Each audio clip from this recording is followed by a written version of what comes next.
Assalamu alaikum dear students, I am Anjum Shafiq, your biology teacher for grade 11, and today I am going to discuss the second major group of fungi, that is Ascomycota. So let's move to the classboard. So dear students, Ascomycota.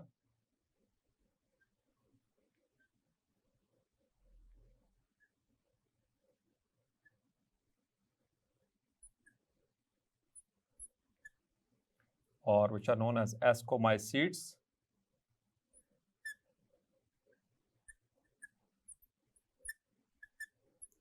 Or Ascomycetes.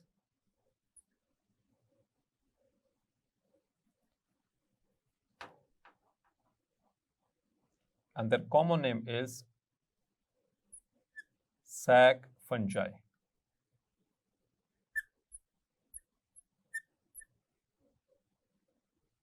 Dear students, sac मतलब थैली, और चूंकि इनके अंदर एक ख़ास किस्म का रिप्रोडक्टिव स्ट्रक्चर बनता है जिसको हम एस्कस कहते हैं, वो बेसिकली सैक लाइक होता है, इस वजह से इनको सैक फंजाई कहते हैं। इसी के बिहाफ के ऊपर है, इनके रिप्रोडक्टिव स्ट्रक्चर के ऊपर। तो पहली बात, they are the largest group.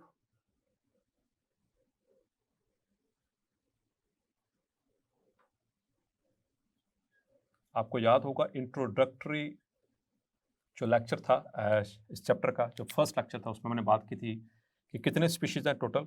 Approximately जो अब तक नॉन है फंजाई की 1,00,000। तो इसको उन 1,00,000 में से तकरीबन 60,000 के करीब जो स्पीशीज़ हैं वो सिर्फ इस ग्रुप से बिलोंग करती हैं। इस वजह से इसको लार्जेस्ट ग्रुप कहा जाता है। Clear? So ascomycetes are the largest group of fungi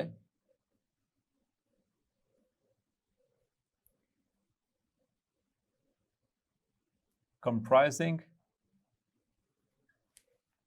about 60,000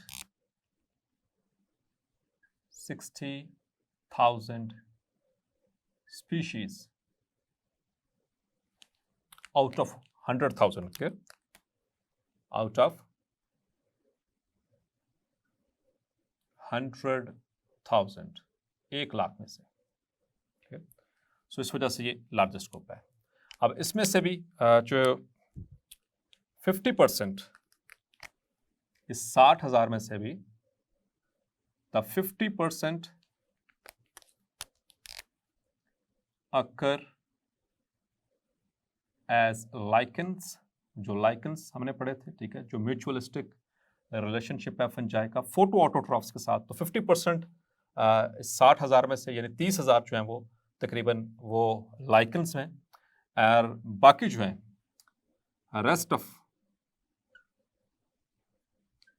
rest of the fungi, मतलब कि ये जो उनसे एस्कोमाइसीड्स हैं,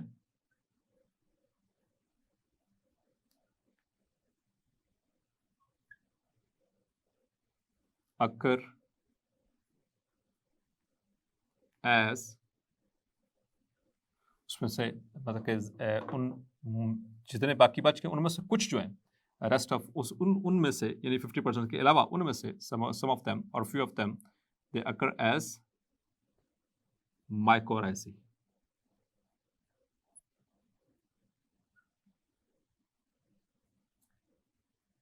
एज मॉरल्स, यानी जैसे कि मॉरल्स हैं वो माइकोराइजल रिलेशनशिप में इनके साथ मौजूद होते हैं। सो ये अपने 50% वाला जो है वो लाइकन्स की शक्ल में मौजूद हैं, इस वजह से इसको लार्जेस्ट ग्रुप कहा जा रहा है। सो दैट इज़ द, ये आपको एमसीक्यूज़ के पॉइंट ऑफ व्यू से याद रखना है। दूसरा इनका डिस्कस करते हैं, इनका हैबिटेट।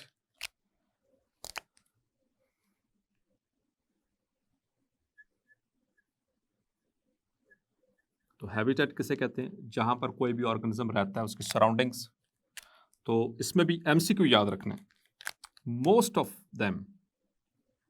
मोस्ट सैक फंजाई, ज्यादातर, मोस्ट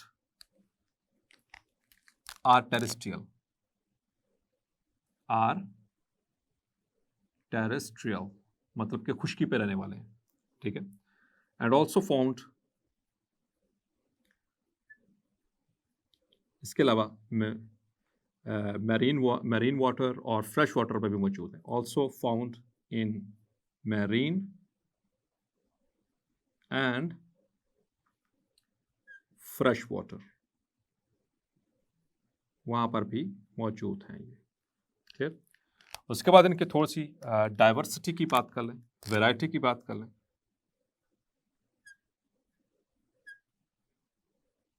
तो अच्छी खासी वैरायटी मौजूद है। So they are very diverse, they are very diverse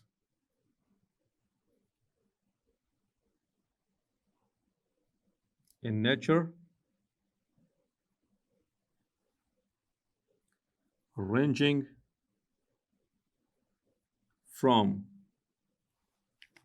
microscopic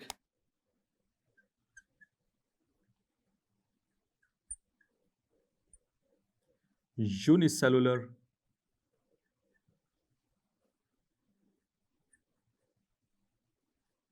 yeast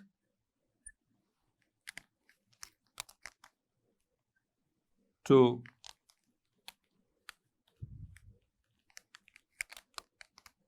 macroscopic, means large, multicellular,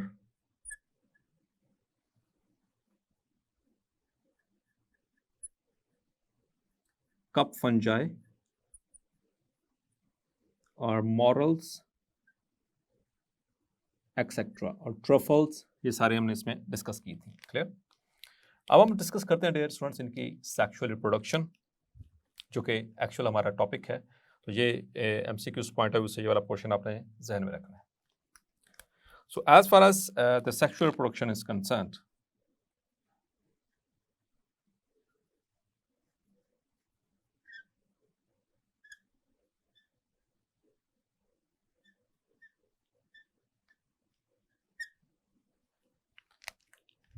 so they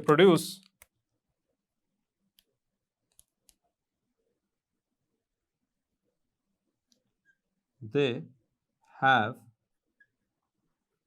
fruiting bodies, इनके पास fruiting bodies होती हैं जो एक्चुअली इनके सेक्सुअल रिप्रोड्यूसिंग स्ट्रक्चर्स होते हैं। fruiting bodies called ascocarps. इनके फ्रूटिंग बॉडी को क्या कहते हैं?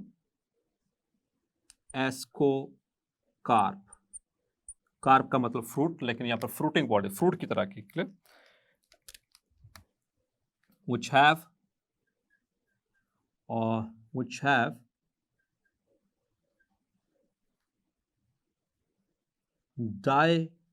dikaryotic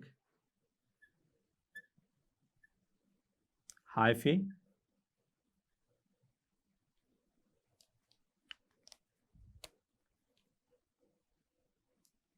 which forms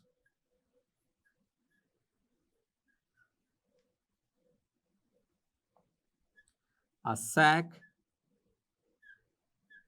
like structure called ascus,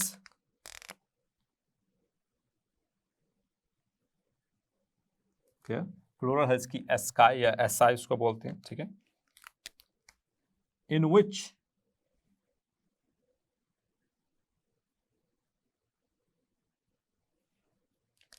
haploid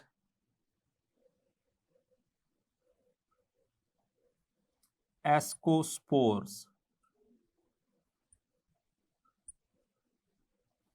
are formed। ये सारी तरतीब मैं अपनी डिटेल से समझाता हूं आपको।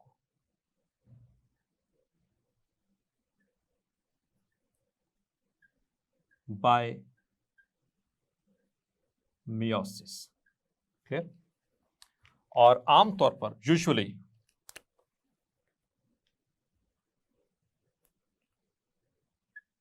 usually there are 8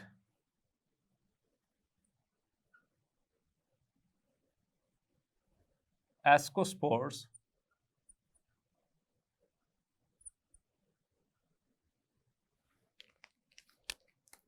formed in each ascus. हर एक एस्कस वो सैक लाइक स्ट्रक्चर जो बनेगा उसके अंदर 8 एस्कोस्पोर्स मियोसिस के जरिए बन रहे हैं। ये चीजें आपने ध्यान में रखनी है। दे हैव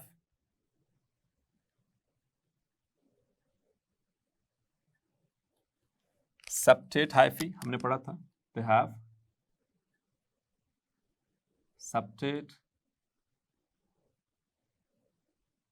hyphae, और आपको याद होगा हमने ये भी बात पढ़ी थी, they have lengthy dikaryotic phase, और मैंने ये बात आपको उस वक्त भी बताई थी कि इसी लेंथी डायकैरियोटिक फेज के दौरान बनती हैं fruiting bodies, during which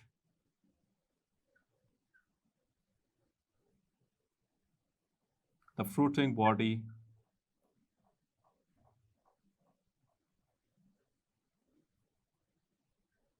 means the ascocarp is formed. Clear? अब जरा इसको समझ लीजिए, बड़े डिटेल के साथ एग्जाम्पल के साथ समझाने लगो। जैसे कि हमने बात की यहाँ पे जो मोस्ट कॉमन कप शेप जो आती है, कप फंजाई। अब इनकी जो फ्रूटिंग बॉडीज हैं उनकी शेप के बिहाफ के ऊपर इनका नाम रखे जाते हैं। ठीक है, जैसे कप शेप, कप फंजाई इसलिए करें इनकी शेप कप जैसी होती है, जैसे कप आपने देखे उसी तरह से लाइक दिस।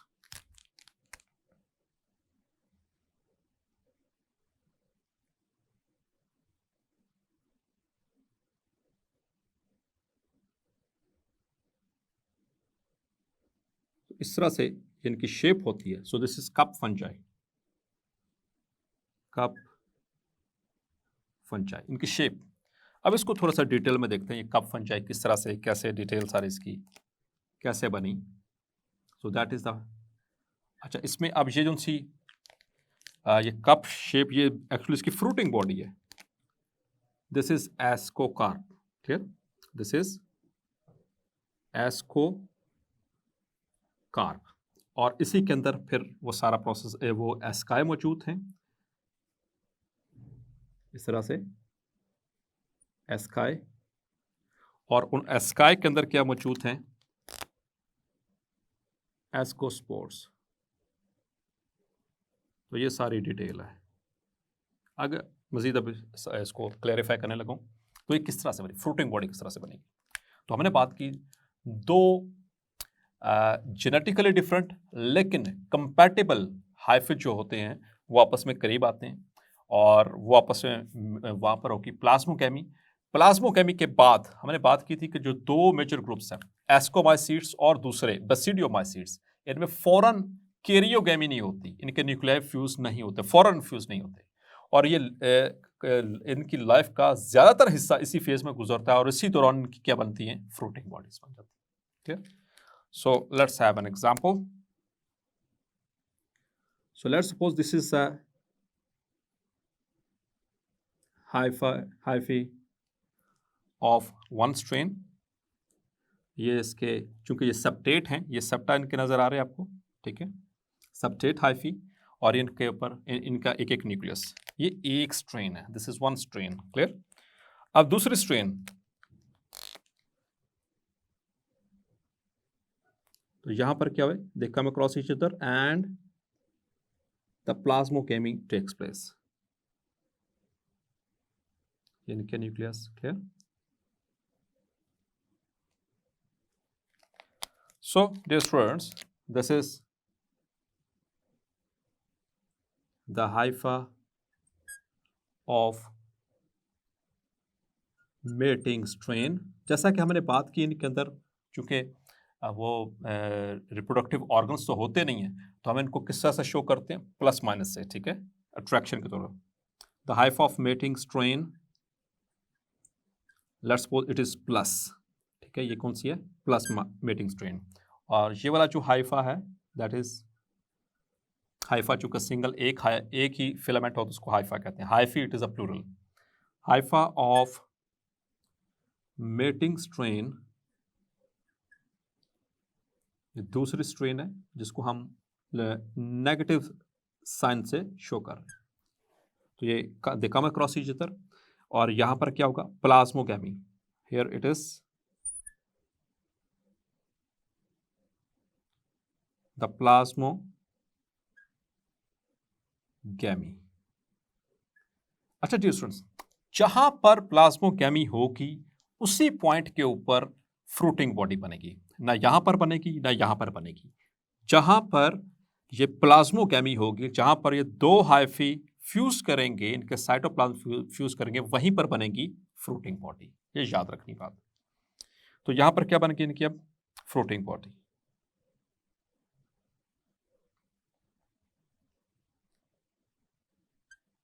इसी पॉइंट के ऊपर फ्रूटिंग बॉडी बन जाएगी।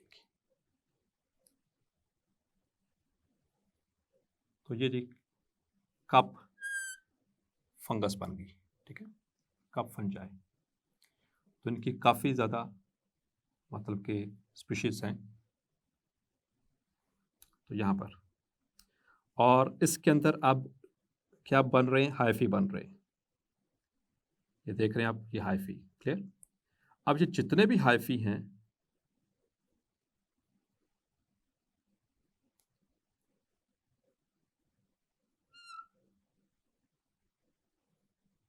all of them they are usually dikaryotic, ठीक है, और हेट्रोकैरियोटिक भी। हेट्रो इन द सेंस के बिकॉज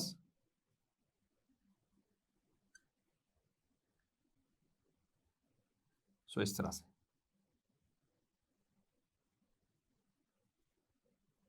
लाइक दिस। तो ये कप बन गया, ठीक है, just for the sake of convenience इसी को मैं जरा बड़ा करके दिखा रहा हूं। तो ये इसके अंदर हाइफी, चूंकि सेप्टेट थे तो उनसे हाइफी बनेंगे भी कौन से, वो भी सारे सेप्टेट होंगे।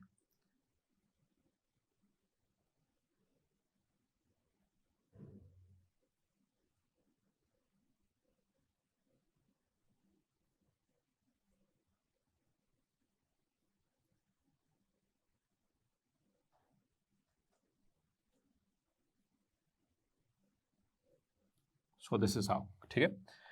अब चूंकि ये दो डिफरेंट स्ट्रेन्स थी, इनके न्यूक्लियाई डिफरेंट थे, तो अब जो नए हाइफी बने हैं, जो फ्रूटिंग बॉडी, इनके इसके अंदर दोनों न्यूक्लियाई मौजूद हैं। इसके अंदर दोनों न्यूक्लियाई मौजूद हैं। Let me clarify this. तो हर सेल के अंदर दोनों न्यूक्लियाई मौजूद होंगे।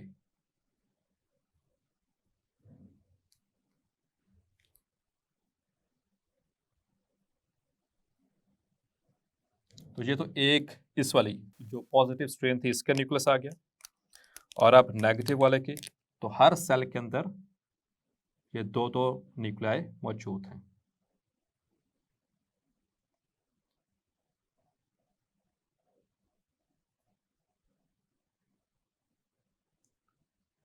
So these are the nuclei of two strains। ये मैंने कहा था कि इनकी लेंथी डाइकैरियोटिक फेज है, और इसमें जो दोनों न्यूक्लियाई हैं वो को एग्जिस्ट करते हैं most of the life time, और इसी दौरान क्या बनती हैं, फ्रूटिंग बॉडी। इसी दौरान ये क्या बन गई, फ्रूटिंग बॉडी। तो ये बन गई, ठीक। अब देखिए ये सारे हाइफी, तो यहाँ पर ये क्या चीज़ है, ये ऑल दिस, ये मैंने यहाँ पर 3 हाइफिस के शो किए। सो दिस इज हाइफी, और यहाँ पर ये इसके दरमियान में ये क्या है, इसकी क्रॉस वॉल, मतलब के सेप्टम। तो ये कौन से हाइफी हुए, सेप्टेट हाइफी। और यहाँ पर ये देखें दो न्यूक्लियाई, दिस आर न्यूक्लियाई। तो इस तरह ये एक सेल बन गया, ये सेल मल्टी सेलुलर बन गया। तो ये एक सेल, ये कौन सा, ये क्या कहलाएगा? दिस इज डाइकैरियोटिक, कैरियोटिक या फिर हेट्रोकैरियोटिक। हेट्रोकैरियोटिक क्यों? क्योंकि दो डिफरेंट स्ट्रेन्स के न्यूक्लियाई यहां पर मौजूद है। हेट्रोकैरियोटिक सेल। Is that clear? अब तो इस तरह से मोस्ट ऑफ द टाइम इस तरह से मौजूद होती है। अब क्या होता है डियर स्टूडेंट्स कि कहीं कहीं पर यहां पर फ्यूजन हो जाएगी, कहीं कहीं पर न्यूक्लियर फ्यूजन होगी। ये बात जरा अहम है, बहुत टेक्निकल बात है, इसको जरूर समझिए। तो ये देखें, ये डाइकैरियोटिक हाइफी, ठीक है, ये डाइकैरियोटिक हाइफी और सेल दोनों के अंदर मौजूद। कहीं कहीं पर क्या होगी? Nuclear fusion. जैसे कि यहां पर होगी न्यूक्लियर फ्यूजन, लेट्स सपोज यहां पर न्यूक्लियर फ्यूजन, जहां पर न्यूक्लियर फ्यूजन होगी it is immediately followed by meiosis. वहां पर फौरन क्या हो जाएगा? मियोसिस हो जाएगी। और फिर वहां पर क्या बनेगा? एस्कस, वो थैली बनना शुरू हो जाएगी। जहां लेट्स चलो एक यहां पर बना लेते हैं, ठीक है, यहां पर भी न्यूक्लियर फ्यूजन होगी, एक थैली यहां पर बन गई, ठीक है, यहां पर न्यूक्लियर फ्यूजन हुई है यहां पर, ठीक है, एक थैली यहां पर बन गई, एस्कस, ठीक है। इसी तरह से लेट्स सपोज कि यहां पर भी हो गई न्यूक्लियर फ्यूजन, एक एस्कस यहां पर बन गया। Is that clear to you? तो जहां पर होगी न्यूक्लियर फ्यूजन उसके फौरन बाद क्या होनी है? मियोसिस। और मियोसिस के नतीजे में क्या बनेंगे? स्पोर्स। तो इस थैली को कहते हैं, this one is known as,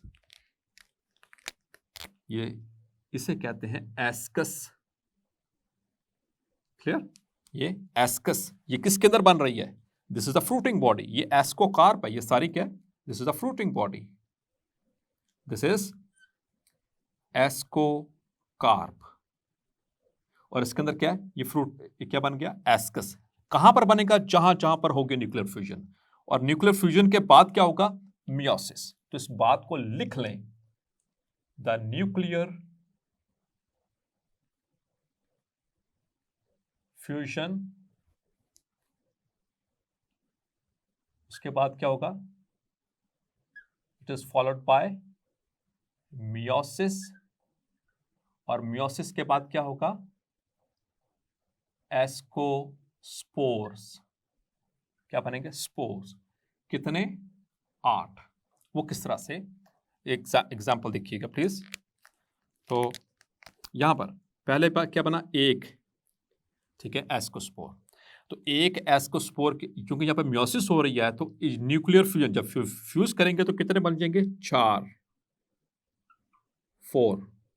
और फिर यहां पर आफ्टर दैट यहां पर होनी है माइटोसिस, और उसके नतीजे में 4 से क्या हो जाएंगे? 8। इसी तरह से इसके अंदर भी 1 2 3 4 5 6 7 8। तो हर एस्कस के अंदर आमतौर पर कितने होंगे?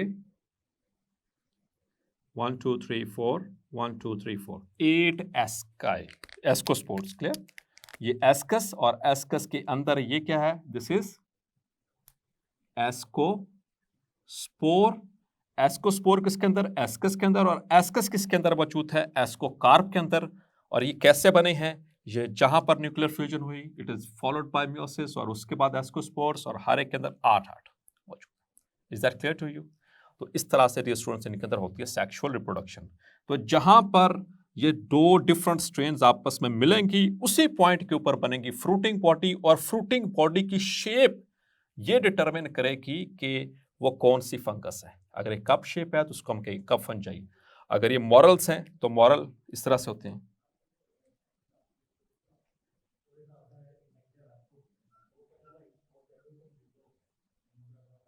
इस तरह से उनकी शेप हनी कॉम्ब लाइक, ठीक है।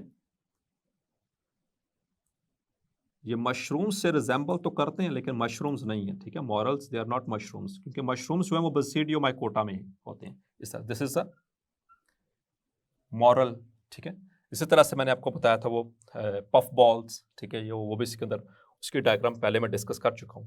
तो जो फ्रूटिंग बॉडी एक्चुअली ये क्या इसकी, that is the fruiting body. तो फ्रूटिंग बॉडी की शेप डिटरमिन करेगी कि कौन सा वो फंगस है। Is that clear? और इसके अलावा यहाँ पर एक स्पेशल केस डिस्कस किया गया, that is of yeast. Yeast का आपको पता ही है dear students.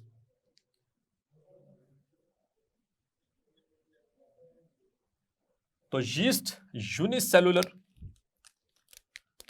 It is unicellular non hyphal, यानी इसके कोई हाइफी नहीं होती, फंगस। ठीक है, ये पूरा एक ग्रुप है यीस्ट जिसमें यूनिसेलुलर फंजाई मौजूद होते हैं। और इसमें से एक जो यीस्ट है वो हम बहुत कॉमनली पढ़ रहे होते हैं, उसको हम डिस्कस करते हैं। तो डियर स्टूडेंट्स, यहाँ पर याद रखना है कि इनको एस्कोमाइकोटा के अंदर शामिल किया जाता है आमतौर पर, क्योंकि ये इनका जो नेचुरल जो मोस्ट कॉमन वे है, दे रिप्रोड्यूस एसेक्सुअली बाय किस मेथड के जरिए डियर स्टूडेंट्स? Bye budding. याद है आपको बडिंग, एसेक्सुअल रिप्रोडक्शन में हमने बात की थी। और सेक्सुअली किस तरह से रिप्रोड्यूस करते हैं? Reproduce sexually by ascospore ascus या फिर बेसिडियोस्पोर इन ऑन बेसिडियम। जो नॉर्मल इनका वे क्या है? एसेक्सुअल बडिंग करके। लेकिन इसके बावजूद अगर वो सेक्सुअल रिप्रोड्यूस करेंगे, यीस्ट यूनिसेलुलर है, तो क्या होगा कि ज्यादातर जो है वो सेक्सुअली रिप्रोड्यूस करेंगे एस्कोस्पोर बनाकर, स्पोर या फिर बेसिडियोस्पोर। अब ये चीज डिटरमिन किस तरह से होगी कि स्पोर वो ये फंगस जो है वो एस्कोस्पोर बना रहा है या बेसिडियोस्पोर? तो ये डिपेंड करेगा कि स्पोर की पोजीशन क्या है। तो वो पोजीशन किस तरह से, अगर तो इस तरह थैली बने सैक और उसके अंदर स्पोर हों तो ये एस्कोस्पोर है। और अगर इस तरह से वो क्लब शेप स्ट्रक्चर बने, आगे चलकर इसको मैं डिस्कस करूंगा बेसिडियो माइकोटा के अंदर भी, अगर इस तरह से वो क्लब शेप इनका वो स्ट्रक्चर बेसिडियम बने और उसके ऊपर लगें, उसके बाहर लगें, तो ये तब ये जो यीस्ट है वो किसके ग्रुप में शामिल होगी? बेसिडियोस्पोर्स में। ठीक है, ये बेसिडियोस्पोर है और ये ascospore, and this is basidiospore और ये बेसिडियम, ये अगले ग्रुप में हमने पढ़ना है। ठीक है, और ये थैली क्या है? एस्कस। तो उसकी पोजीशन बताएगी कि किस तरह से यीस्ट ने जो है वो रिप्रोड्यूस किया सेक्सुअली। अगर तो सैक के अंदर है तो तब वो एस्कोस्पोर बनाएगी, और अगर वो बाहर स्ट्रक्चर के बेसिडियम के बाहर है तब वो बेसिडियोस्पोर बनाएगी। और इसके अलावा यीस्ट के हवाले से तो आपको पता है डियर स्टूडेंट्स कि ये यीस्ट जो है it is the most exploited, ये इसको एमसीक्यूज के लिए मार्क कीजिएगा, yeast is most exploited fungus. ठीक है, मोस्ट एक्सप्लॉइटेड मीन्स के सबसे ज्यादा इस्तेमाल होने वाली, क्योंकि ये आपको पता है बेवरेजेस में इस्तेमाल होती है। अल्कोहल फर्मेंटेशन चैप्टर नंबर 11 में डिटेल से पढ़ेंगे। कार्बोहाइड्रेट्स को फर्मेंट, एनारोबिक रेस्पिरेशन याद है आपको, आप जिसको फर्मेंटेशन कहते हैं, उसमें अल्कोहलिक फर्मेंटेशन और lactic acid fermentation chapter number 11 में डिटेल आएगी। तो अल्कोहलिक फर्मेंटेशन में क्या होता है कि ये जो फंगस है यीस्ट, ये फर्मेंट करती है, इट फर्मेंट्स कार्बोहाइड्रेट्स इनटू इथेनॉल, यानी कि C2H5OH, और साथ में आपको पता क्या बनता है? Carbon dioxide. ठीक है, उसमें फर्मेंट करती है, अल्कोहल बनवाती है। So this is alcoholic fermentation. और इसी तरह से ये ब्रेड और बन और इस तरह की चीज़ें वो बनाने के लिए इस्तेमाल होती है।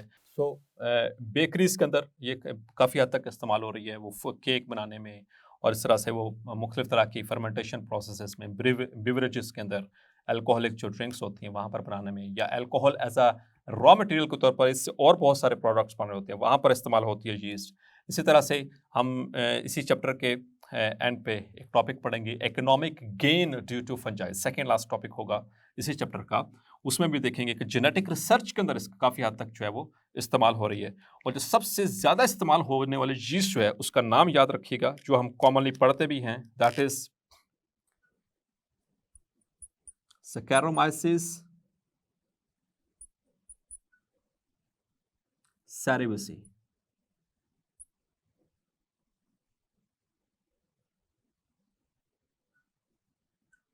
क्लियर, ये साइंटिफिक नेम है।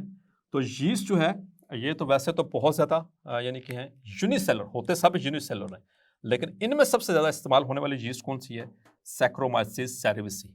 तो हम तो अभी आपसे अभी तक यही पढ़ते आए होंगे, तो ये एक सिंगल है नहीं, yeast it is a group of unicellular non hyphal fungi. ठीक है, ये इसमें और भी बहुत सारे सामान है, लेकिन इन सब में जो सबसे ज़्यादा इस्तेमाल होने वाली वो है Saccharomyces cerevisiae। So dear students, hopefully आज का लेक्चर भी आपको क्लैरिफाई हो गया होगा। मिलते हैं नेक्स्ट लेक्चर में और डिस्कस करेंगे the third major group of fungi, that is basidiomycota. तब तक अपना ख्याल रखिएगा। अल्लाह हाफिज।